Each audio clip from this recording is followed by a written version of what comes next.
चलिए बढ़ते हैं आगे। सीकर के खंडेला में वकील हंसराज के आत्मदाह के मामले ने तूल पकड़ लिया है। वकीलों और जनप्रतिनिधि आंदोलन पर उतर आए हैं। खंडेला में एसडीएम ऑफिस के बाहर वकीलों और जनप्रतिनिधियों ने अनिश्चितकालीन धरना शुरू किया। साथ ही वकील के शव को जयपुर से लाकर यहीं एम्बुलेंस पर रख दिया। वकीलों और जनप्रतिनिधियों की मांग है प्रशासन सरकार से बातचीत कर इनकी मांगे पूरी करवाए। 5 सूत्रीय मांग है, दोषी एसडीएम और थानाधिकारी को बर्खास्त करने, गिरफ्तार करने, मामले की सीबीआई जांच, पीड़ित परिवार के एक सदस्य को सरकारी नौकरी और साथ ही 2 करोड़ का मुआवजा देने की मांग की गई है।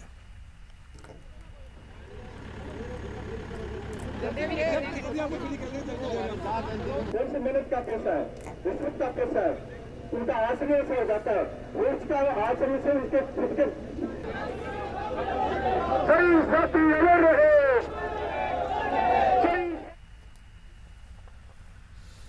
वकील के आत्मदाह मामले को लेकर उदयपुर बार एसोसिएशन के अधिवक्ताओं का आक्रोश जिला कलेक्ट्रेट के बाहर दिखा। वकीलों की आंखों में इतना गुस्सा था कि पुलिस के जवानों से ही उलझ पड़े, बैरिकेड्स गिरा दिए, कलेक्ट्रेट गेट पर चढ़कर विरोध दर्ज कराया। अधिवक्ताओं ने एडीएम सिटी को मुख्यमंत्री के नाम ज्ञापन सौंप एसएचओ और एसडीएम के खिलाफ कठोर कार्रवाई की मांग की। साथ ही परिवार के एक सदस्य को सरकारी नौकरी देने की भी मांग की।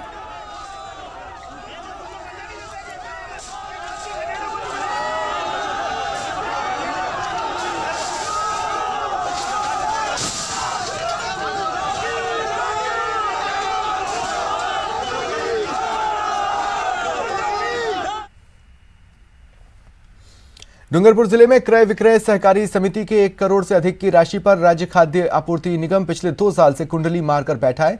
बार बार पत्राचार के बावजूद खाद्य निगम राशि लौटाने में आनाकानी कर रहा है। इधर राशि नहीं होने से क्रय विक्रय सहकारी समिति किसानों के लिए खाद सहित अन्य सामान खरीद नहीं पा रही, जिससे किसानों को परेशानी हो रही है।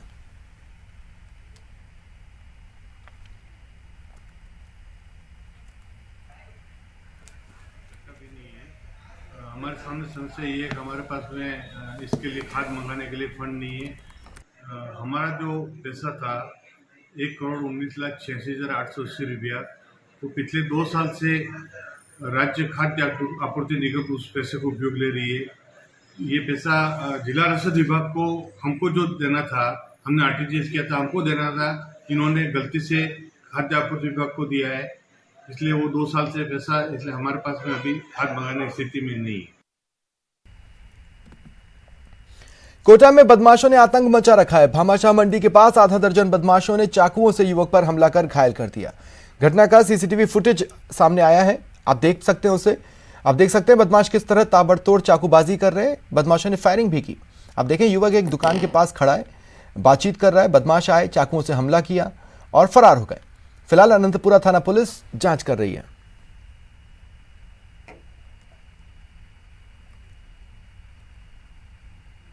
अब वो जैसे वहाँ बैठा हुआ था, 5-7 गुंडे आए, साइड में बुला के ले गए। हमने सोचा दोस्त होंगे, उसके पैर में गोली मार के जहाँ तक हम गए वहाँ तो वो सब भाग गए। फिर उसके बाद हम इसको उठा के मेडिकल कॉलेज में भर्ती करा दिया हमने। अब आगे चाकू ही मारे, 2 चाकू और 1 गोली का फायर करके गए पैर के अंदर। कितने लोग थे वो लोग? 7-8 लोग थे वो। किसी को पहचानते हैं? पहचानता हो, दीपक वैष्णव सबको पहचानता है। हम तो भाई सब जानते हैं, मंडी में काम करते हैं, हम तो भाई जानते हैं।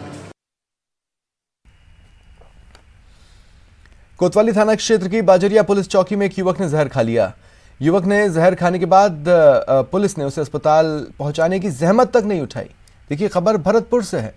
पास के ही एक जमादार ने युवक को अस्पताल पहुंचाया। बताया जा रहा है युवक ने ससुराल वालों से परेशान होकर जहर खाया। युवक की 6 साल पहले शादी हुई थी, बाद में ससुराल वाले परेशान करने लगे। युवक और उसकी मां का कहना है ससुराल वाले मकान हड़पना चाहते हैं। पुलिस ने उसके बड़े भाई को थाने में बंद कर दिया है और इन सबसे परेशान होकर उसने यह कदम उठाया।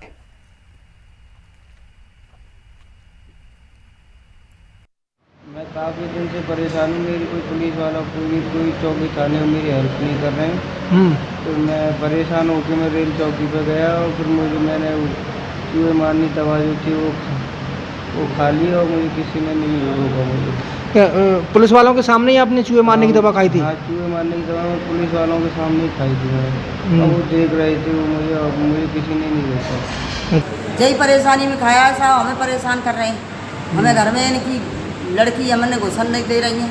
मैंने जाके मारे, मेरा 4-5 महीना हुए, मेरे आदमी को मारे। मैंने बच्चा भी बेदखल कर दिए। भैया तुम ये नहीं ले जाओ, मेरा तो जीवन जैसे कटेगा जैसे कट जाएगा। कोटा में 17 साल की कोचिंग छात्रा की हत्या के आरोपी को पुलिस ने गुजरात से पकड़ा। पुलिस आरोपी को कोटा लेकर आई। बताया जा रहा है आरोपी और छात्रा की मुलाकात ऑनलाइन हुई थी। युवक गुजरात से कोटा आया, अपने साथ जंगल में ले गया, जहां किसी बात पर बहस हुई तो गुस्से में आकर छात्रा की पत्थर से कुचलकर हत्या कर दी। छात्रा छत्तीसगढ़ के बिलासपुर की रहने वाली थी। कोटा रहकर नीट की तैयारी कर रही थी।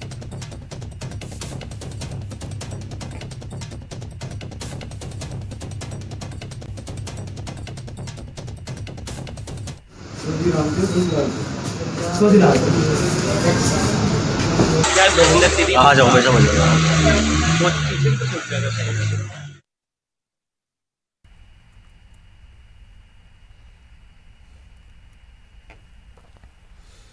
बात करते हैं जोधपुर की, जहां पानी की नियमित सप्लाई को लेकर ग्रामीण इलाके के सैकड़ों लोग सड़क पर उतर आए और प्रदर्शन करने लगे।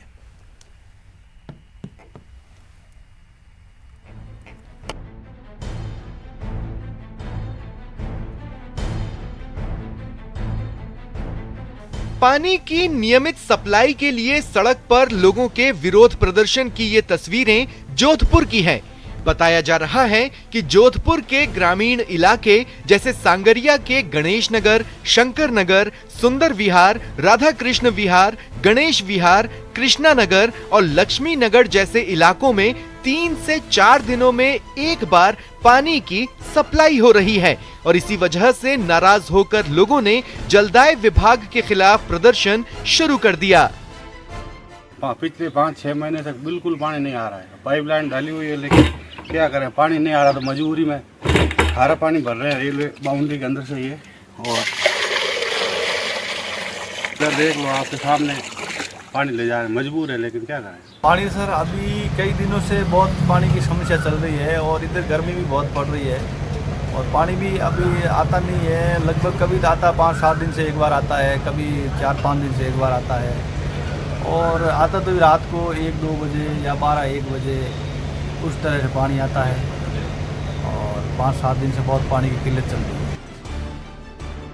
कहने को तो जोधपुर पाली की प्यास बुझाता है और ये इलाका मुख्यमंत्री अशोक गहलोत के गृहनगर और केंद्रीय जल शक्ति मंत्री के संसदीय क्षेत्र में आता है, लेकिन इसके बावजूद यहाँ के लोगों को पानी के लिए दर दर भटकना पड़ता है। एक एक मटका पानी के लिए घंटों मशक्कत करनी पड़ती है। हालांकि अब उनके प्रदर्शन के बाद अधिकारियों ने पेयजल की नियमित आपूर्ति का भरोसा जरूर दिलाया है।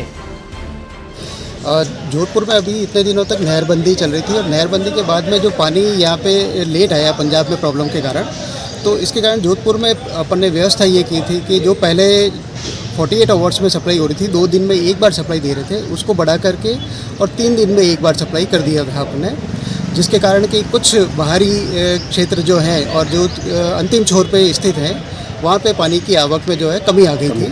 अनियमित जो सप्लाई हो रही है उसकी रिगार्डिंग आई है, एक कार्मिक के विरुद्ध भी आई है, तो इन सभी का समाधान किया जाएगा। जिस कार्मिक के विरुद्ध शिकायत प्राप्त हुई है उसकी भी जांच कराई जाएगी। जहां से ये बता रहे हैं अवैध कनेक्शन है, इसके अतिरिक्त जहां से सप्लाई हो रही है मेन जो सोर्स है वहां से भी लोगों का ये कहना है कि पानी दिया जा रहा है बिना किसी परमिशन के, तो ये सारी चीज़ें हम बिल्कुल दिखवा लेंगे और तत्काल प्रभाव से पानी की सप्लाई स्टार्ट हो गई है। ऐसा भरोसा तो कई बार मिला, लेकिन हर बार यहाँ के लोगों को धोखा ही मिला है। अब देखना यह है कि इस बार जोधपुर के दूर दराज के लोगों को पीने का पानी समय पर मिल पाता है या नहीं। रंजन दवे, न्यूज़ 18 राजस्थान, जोधपुर। जोधपुर के लूणी में फिर एक बार पानी की समस्या को लेकर गांव की महिलाओं का गुस्सा फूटा। महिलाएं मटकी लेकर पानी की टंकी पर चढ़कर प्रदर्शन करने लगीं। महिलाओं ने पानी की सप्लाई की मांग की। महिलाओं के टंकी पर चढ़ने की वजह से पास की पुलिस मौके पर पहुंची और समझाइश के प्रयास शुरू किए।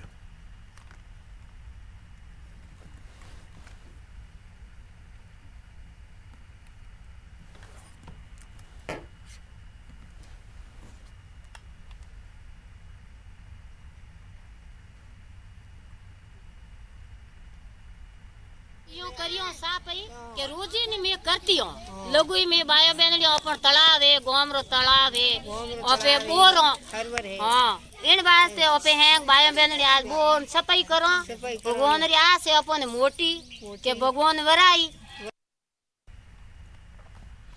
जयपुर नगर निगम ग्रेटर में निगम आपके द्वार अभियान के तहत आज राजधानी के वार्ड नंबर 28 में निगम प्रशासन पहुंचा। महापौर सौम्या गुर्जर, चेयरमैन दुर्गेश नंदिनी ने लोगों के बीच पहुंच उनकी समस्याएं जानी। लोगों ने मानसून के दौरान सड़कों पर बहता पानी, वाटर हार्वेस्टिंग और अवैध होर्डिंग की समस्याओं की बात की। महापौर ने अधिकारियों को समाधान के निर्देश दिए। महापौर ने यहां बुजुर्ग दंपत्ति को उनके निवास का पट्टा दिलवाया।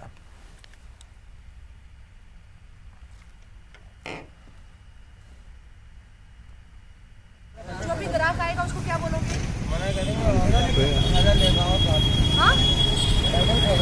केला लेकर आओ और प्रतिज्ञा करो। है तो ओवरफ्लो होने की समस्या है, तो ऐसे में वाटर हार्वेस्टिंग के पॉइंट्स जो है उस पर भी देखा जा रहा है कि एस्टिमेट बनाकर किस तरह संभावनाएं यहाँ हो सकती है। और साथ ही यहाँ अभी हमने अवैध होर्डिंग को एक अभियान के रूप में शुरू किया है, तो अवैध होर्डिंग के खिलाफ भी एक मुहिम के तहत मेन रोड के होर्डिंग्स हटवाए हैं। साथ में जहाँ जहाँ वार्ड में अवैध होर्डिंग है उनको भी हटाने के निर्देश दिए। इसके साथ में कुछ लाइटें दिन में जलती हुई मिली हैं, तो वो लाइटें दिन में नहीं जले। और अवैध रूप से जो केबल्स लगी हुई है, जो बिना निगम की परमिशन के लगी हुई है, उन संबंधित उनको भी नोटिस दिया जाएगा और साथ में ये वेरीफाई किया जाएगा कि क्या उनका शुल्क नगर निगम में जमा हुआ है या नहीं हुआ है। फिलहाल इतना ही। चलते चलते क्रिप्टो की समझ।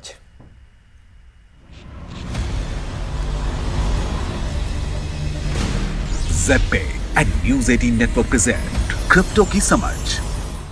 Hello and welcome. ZebPay News 18 presents crypto की समझ के इस एपिसोड में आप सभी का बहुत बहुत स्वागत है। मैं आपके साथ रंजना रावत। आइए आपको बताते हैं क्रिप्टो जगत से जुड़ी कुछ खास खबरें। जापान के हाउस ऑफ रिप्रेजेंटेटिव्स ने पहली बार stable coin investor protection bill पारित किया और इसके जरिए कौन उन्हें जारी करने में सक्षम है और वे मौजूदा टेंडर से कैसे जुड़े हैं, ये रेगुलेट कर दिया गया है। स्टेबल कॉइन्स एक यूनिक क्रिप्टो करेंसी है जिसकी वैल्यू सीधे किसी आउटसाइड एसेट जैसे लीगल टेंडर या कमोडिटीज से जुड़ी होती है ताकि बाजार में अधिक स्थिरता पैदा हो सके। स्टेबल कॉइन्स ने हाल ही में पॉपुलैरिटी हासिल की है और इसकी वजह यह है कि दूसरे क्रिप्टो करेंसी की वैल्यू कभी बहुत ऊपर जाती है तो कभी बहुत नीचे। ऐसे में निवेशक सुरक्षित क्रिप्टो निवेश की तलाश में है। हालांकि popular stable coin Terra USD के कोलैप्स होने से निवेशकों को भारी नुकसान हुआ, जिसने निवेशकों की चिंता बढ़ाई है। इस जापानीज बिल से उम्मीद की जा रही है कि ये टेरा यूएसडी क्रैश के रूट काउज को एड्रेस करने के साथ साथ स्टेबल कॉइन को परिभाषित करने के निवेशकों की रक्षा करेगा। बिल ये सुनिश्चित करता है कि ये किस टेंडर से लिंक होगा, कैसे लिंक होगा और लाइसेंस्ड एजेंट्स के अलावा किसी को भी इसे जारी करने से रोका जा सके। हालांकि ये बिल मौजूदा एसेट्स बैक्ड या एल्गोरिथमिक स्टेबल कॉइन्स को कवर नहीं करता, जिसका मतलब है कि फिलहाल बाजार में मौजूदा सभी स्टेबल कॉइन्स को नए नियमों से बाहर रखा गया है।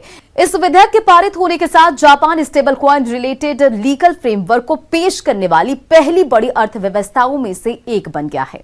एनएफटीज का विरोध करने वाले कैन्ये वेस्ट अब इसमें दिखा रहे हैं दिलचस्पी। रैपर और डिजाइनर कैन्ये वेस्ट अपना एनएफटी ला सकते हैं। गौरतलब है कि इस साल की शुरुआत में उन्होंने एनएफटी को क्रिटिसाइज किया था, लेकिन अब लग रहा है कि एनएफटी को लेकर उनका रुख नर्म हुआ है। दरअसल वेस्ट ने अपने अल्टर ईगो येजूस के लिए 17 नए ट्रेडमार्क एप्लीकेशंस फाइल किए हैं। वेस्ट, जिन्होंने लीगली अपना नाम अब ये रख लिया है, उन्होंने the United States Patent and Trademark Office यानी कि यूएसपीटीओ से blockchain based non fungible assets, currencies and tokens और online retail store service featuring digital art के लिए ट्रेडमार्क एप्लीकेशन फाइल किया है। ऐसे में यह भी माना जा रहा है कि West Yeezus branded amusement park launch कर सकते हैं। वेस्ट ने एनएफटी प्रोजेक्ट्स में अपनी उदासीनता की बात एक इंस्टा पोस्ट के जरिए 1 फरवरी को जाहिर की थी। हालांकि उन्होंने ये पोस्ट डिलीट भी कर दिया था। इस पोस्ट से लगता था कि रैपर रियल वर्ल्ड में रियल प्रोडक्ट्स बनाने में ज्यादा इंटरेस्टेड थे, लेकिन लगता है कि अब उनका इरादा बदल गया है। जैसे जैसे सेलिब्रिटी एनएफटी प्रोजेक्ट्स और एंडोर्समेंट्स तेजी से लोकप्रिय होते जा रहे, वैसे वैसे फेमस पर्सनालिटीज ट्रेडमार्क फिलिंग के साथ इस सेक्टर में अपनी जगह बना रहे हैं। तो क्रिप्टो के समझ के इस एपिसोड में आज के लिए बस इतना ही। क्रिप्टो से जुड़ी कुछ और खबरों और जानकारियों के साथ नेक्स्ट वीक फिर मुलाकात होगी आपसे। Till then take care, bye.